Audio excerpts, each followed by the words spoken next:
ئێمە لە ساڵی 2019ەوە نێزیکەی 30 میلیارد دینار زەرەر بەر خاوەن چێلگە پەلەوەرەکان کەوتووە.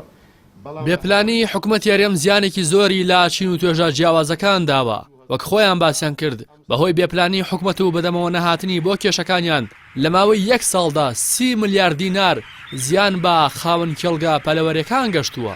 خاوەن کێڵگە پەلەوەرەکان سەریان لەوە سوڕماوە لە کاتێکدا 80,000 تەن گۆشتی سپی و 500 میلیۆن هێلکە لە پێداویستی ناوخۆی کوردستان زیاتر بەرهەم دەهێنن.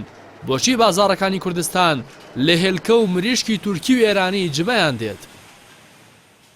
پێویستی ئەم شارە تقریبا نزیکەی 70,000 تەنە بەڵام بەرهەمی لە سەروی 150,000 تەنە کەواتە ئێمە ئەتوانین نەک پێویستی پارێزگای سلێمانی بە گەرمیان و هەڵەبجەوەدا دابین بکەین بەڵکو ئەتوانین لێشی هەناردەی دەرەوەی پارێزگا بکەین.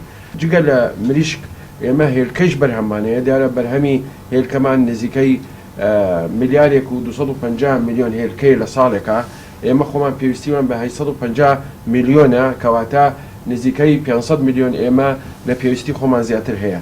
یعنی ئێمە لە پیشەسازی پەلەوەر سەرکەوتنی باشمان بەدەستێناوە بەڵام بێ سیستمی پێوە دیارە بێ سەروبەرەیی پێوە دیارە بۆیە خاوەن کێڵگا پەلەوەرەکان ڕاشیان گەیاند چیتر ناتوانن لاگەڵ کەم دەرخەمەکانی حکوومەت هەڵ بکەن و باجی بڕیارە هەڵەکانیان بدەن لەبەرەوە دەبێت هەرچی جوان نرخێکی جێگیریان بۆ دابنرێت و بازاڕێکیشیان بۆ بدۆزرێتەوە هاوکات با پێویستیان زانی کە هاوردەکردنی مریشک و هێلکە لا دەرەوە بە هەموو شێوەیەک قەدەغە بکرێت.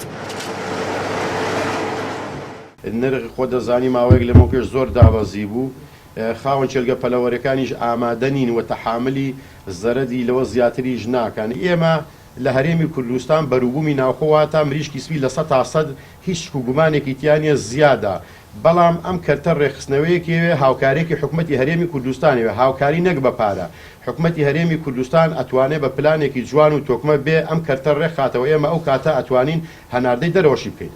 لە دوو خاڵی سەرەکی یەکەم ڕێگەگرتن لە هێنانی مریشکی بەستوو کە ئێمە هەمووان ئەزانین ئێستا بڕۆ زۆربەی سوپەرمارکتەکان پڕن لە مریشکی بەستوو. خاڵێکی تر هەرە گرنگ کە حکوومەت ئەبێ ڕۆڵی هەتیا هەبێ ئەوەش ئەوەیە بازاری بۆ دامینکە.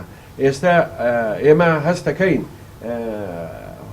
هۆڵی پەلەوەرەکان زۆر بووە بەخێوکردنی پەلەوەر زۆر بووە لە شاری سلێمانی لە پێویستی خۆمان زۆرترە ینی کەواتە ئەبێ ئێمە بازاری بۆ بدۆزینەوە. دیارە حکوومەتی عێراقیش بریارێکی دەرکردووە ڕێگەگرتن لە هێنانی هەم مریشکی بەست و هەم هێلکەوە ماسی بەداخەوە تا ئێستا ئێمە هەستەکەین ڕێگریەکی تەواو نەکراوە لە لایەن خۆمانەوە بۆ هێنانی مریشکی بەست و هێلکە. لە سنووری سلێمانی و گەرمیان 1250 پرۆژە هەیە کە خۆی لە 1300 هۆڵی بەرهەمهێنانی مریش دەبینێتەوە. 50 پرۆژە لە سلێمانی و 35 پرۆژەش لە هەڵەبجە و گەرمیان زیادی کردووە و چەندین کەسی دیکەش داوای پێدانی مۆڵەتی دروستکردنی کێڵگەی پەلەوەریان کردووە. بەوتەی خاوەن کێڵگا پەلەوەریەکان لە هەرێمی کوردستان ملیارێک و 250 میلیۆن هێلکە بەرهەم دەهێنرێت. لەو ڕێژەیەش 500 میلیۆن هێلکە لە ناوخۆی کوردستان زیادە. هەروەها تەنها لە پارێزگای سلێمانی لە ساڵێکدا 150,000 تەن گۆشتی سپی بەرهەم دێت ئەمە 60,000 تەنی لە سەروی خواستی ناوخۆیە. بەڵام لە جێگەی ئەوەی کە هێلکە و مریشک لە هەرێمەوە ڕەوانی دەرەوە بکرێت ڕۆژانە دەیان تۆن هێلکە و مریشک لە وڵاتانی دراوسێەوە بە قاچاغ دەهێنرێتە هەرێم و لە بازاڕەکاندا ساغ دەکرێتەوە و حکوومەت هەرێمیش بێ پلانە و تەنها ڕۆڵی تەماشاکار دەبینێت. ڕاستی حەمامین کەناڵی ئاسمانی پەیام سلێمانی.